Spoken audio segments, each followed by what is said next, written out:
Greetings, fellow Grimdark enjoyers. This time I wish to engage in a bit of cathartic sharing on the Firestorm Assault Force detachment. And while the Space Marines detachment isn't new, I have finally chosen to engage with it. And to answer the question in the thumbnail, yes, it is bad. But in its failings, I find some glaring design problems I think are interesting enough and worth dissecting. So this video will be a post-mortem of sorts, on a detachment I find fails to serve the Sons of Vulcan. The reason I didn't bother engaging with the Firestorm Assault Force when the Space Marines 10th edition Codex debuted is because I found the rules it offered to be so lacking. And that lack is on two fronts. From a pure mechanics point of view, I found it to be subpar relative to the high standard set by the Gladius Task Force. More on that a bit later. But also from a thematic point of view, it felt rather lacking. Now, it may seem unfair to compare the 10th edition Firestorm Assault Force with the 8th to 9th edition Salamanders Supplement, but it feels to me quite a few crucial themes are lacking, and instead the Firestorm Assault Force decided to focus in on interactions with transports. And we can also add into this the lack of thematic offerings for Space Marines in 10th edition on the general level, which extend beyond just the Salamanders. See my No Chapter Masters, No Soul video for more on that. Indeed, the Firestorm Assault Force is subpar, but it's important to keep in mind this factors relative to the Space Marine potency standard. I've said it numerous times, Gladius Task Force is a banger of a detachment. It offers mechanically potent and viable tools, while being thematically rich for the Sons of Guilliman. I was impressed by it since it first appeared in the Index, but it seems as though every other Space Marines detachment falls short, and the Firestorm Assault Force is no exception. And here is where we have an interesting bit of design intentionality. Broadly speaking, Gladius Task Force gives you a variety of mechanics at your disposal. Combat doctrines give you army-wide movement utility modifiers, which allow you to maintain offensive output while doing such things as advancing or falling back. And then its suite of stratagems and enhancements give you offensive boosters for melee and shooting and reactive movement utility, which have more potency if you're in the specified doctrine. And there's a stratagem to give a unit the benefits of a doctrine while it's not currently active, providing a means for you to always access that variable utility. It results in a toolkit that gives you the ability to spike melee, shooting, and movement potency for a turn at a time, which of course is very valuable. That being said, let's put on our designer hats. If the Ultramarines or Gladius Task Force detachment is the Swiss Army knife that can temporarily excel in all specialisms, the logical through line would be for the other chapters to have a narrower range where they excel, but are able to excel to a further and more consistent degree. But that isn't the case with the Firestorm Assault Force, and likely other chapter detachments as well. The Firestorm Assault Force is broadly focused around shooting. So let's do a little comparative analysis here. And let's compare at the extremes, since, let's be real, that's where players tend to push their mechanics. Its detachment rule, Close Range Eradication, gives all ranged weapons assault. So, Firestorm Assault Force is effectively always giving your army the benefits of Gladius's Devastator Doctrine. And if your target is within 12 inches, your ranged weapons gain +1 strength. So on the detachment level, Firestorm appears more potent, with the caveat that you need to get close. But let's try and push that a bit further with stratagems. Gladius Task Force can layer in the Storm of Fire stratagem, which denies the target the benefits of cover, and if the Devastator Doctrine is active, improves your AP by 1, which pairs well together, and is just a primo benefit in an edition where cover is everywhere and AP has been reduced. In its place, Firestorm Assault Force can layer in Crucible of Battle, giving your attacks +1 to wound, but only if you're attacking the closest eligible unit within 6 inches. A +1 to wound is a significant perk, and it may weigh up evenly against Storm of Fire depending on the units at play. But god, is that an awful condition. Especially so for a fan-favorite strat which was very reliable in past editions. But what about enhancements? Well, Gladius can layer in Fire Discipline, giving that unit's attacks sustained hits 1, which, while in the Devastator Doctrine, enables that unit to score critical hits on 5s as well. More dice via sustained is always potent, and it's better still on 5s instead of 6s. And so what does Firestorm offer in comparison? Forged in Battle lets you once per turn change a hit roll to an unmodified 6 after you roll it, which could be situationally cheeky, but at this point the value disparity is plain to see. Now some of you might be thinking, but actually, much of Gladius's potency comes from being in Devastator Doctrine. And this is true, but it's important to keep in mind Gladius has a stratagem to put units into the effect of doctrines, and so it's not hard to key into these layers of potency. Meanwhile, the Firestorm Assault Force, a detachment which brands itself as a shooting detachment, asks you to put yourself extremely close to your targets to gain much of its perks, while also offering a lower level of potency. And this is the embarrassing state of affairs the Space Marine chapters find themselves in.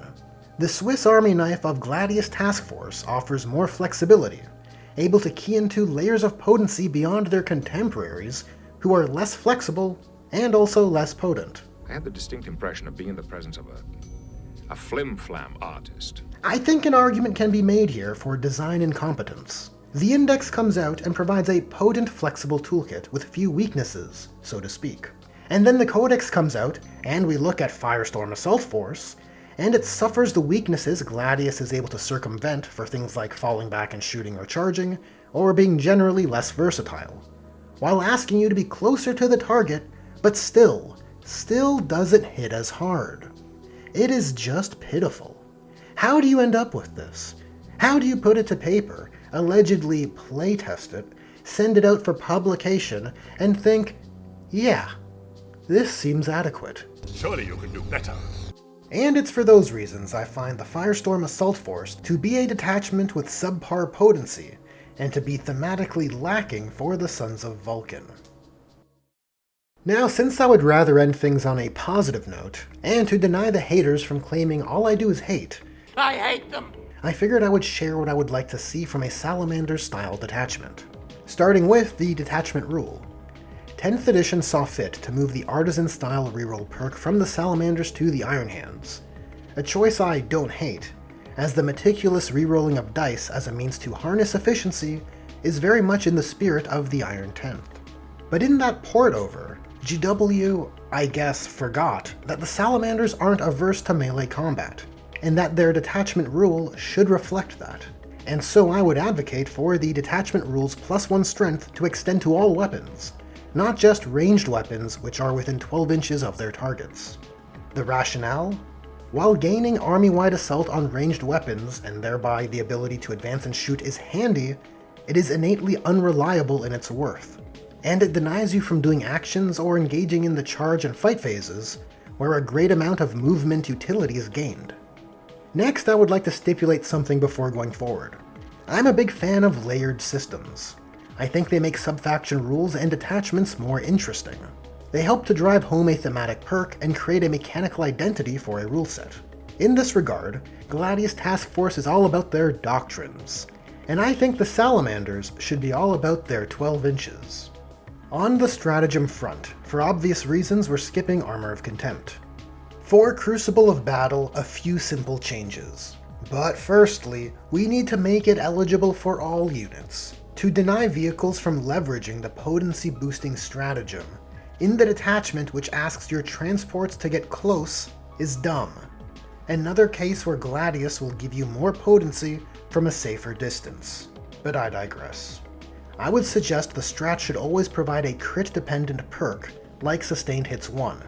And if a model in that unit is attacking any target within 12 inches, they gain +1 to wound. This way the limiting range of the +1 to wound bonus is more accessible, and better aligns with the 12-inch bonus from the detachment rule. Looking at Immolation Protocols, 2 CP to give Torrent weapons devastating wounds is simply far too expensive. And Onslaught of Fire, a strat which asks you to disembark from a transport, and if you shoot at the closest eligible target within 12 inches, you gain +1 to hit. It's another case of a strat which asks too much and gives too little. I think Immolation Protocols and Onslaught of Fire should be combined to form a new stratagem called Flamecraft, a 1 CP stratagem which increases the AP of Torrent weapons by 1, and allows you to reroll the number of shots made for torrent weapons, which I think better speaks to the original flavor text of the Immolation Protocol stratagem. Moving on. While I feel a flexibility exception for falling back and acting wouldn't be thematically suitable for the Salamanders, the status quo still remains thematically jarring. As in, the Salamanders aren't so inept when it comes to melee combat that players should feel screwed because they were tagged into melee combat. There ought to be some tool or protocol to employ. And I don't think something like Fights First is apt either. And so I suggest Onslaught of Fire be replaced with a stratagem called Upon the Anvil. It's a stratagem used in the shooting phase, which gives a unit's ranged weapons the pistol ability. And it allows you to light up an enemy unit if used with a torrent weapon, boosting the AP of melee attacks made against that unit in the following fight phase. It's a strat which gives you a tactical affordance when stuck in, and facilitates some wholesome cooperative narrative moments, while also thematically alluding to the Forge. Both Rapid Embarkation and Burning Vengeance I'll leave as is. While they are both situational, we now have a stratagem suite featuring Armor of Contempt, a more potent and less restrictive Crucible of Battle, Flamecraft, and Upon the Anvil. Between it all, I think we've got a good amount of staples already, and so having a few which are more circumstantial is fine. On the enhancement front, there are really just two minor mods. For Champion of Humanity, I would add in a secondary perk to either reroll advance or charge rolls for the unit. Not only does this layer in with the detachment's incentive to get in close, but it also ensures this enhancement provides value, even when enemies aren't actively trying to debuff your stats. And for War-Tempered Artifice, I think it would be fun to dial back the strength bonus to 1, since our detachment rule is now already adding 1 for 2, and add in an AP bonus instead. The rationale? Weapon strength is used to dictate what you should target to wound at a good likelihood, and so as your strength goes up, your AP becomes more important, since generally tougher targets have better saves. And so I think the AP is warranted. I've also added in here a critical-based perk which I adored from the old supplement. Critical wounds yield double damage. And that's it. That's a wrap on my thoughts on the Firestorm Assault Force detachment, as well as what I would like to see. If you enjoyed this video, there are buttons for liking, sharing, and subscribing. And special thanks to Julius Maximus, as well as my other generous patrons and channel members. Channel members and patrons get early access to videos. Just a little something for those who help keep the dream alive. Anyways, thanks again for watching, and I'll catch ya in the next one.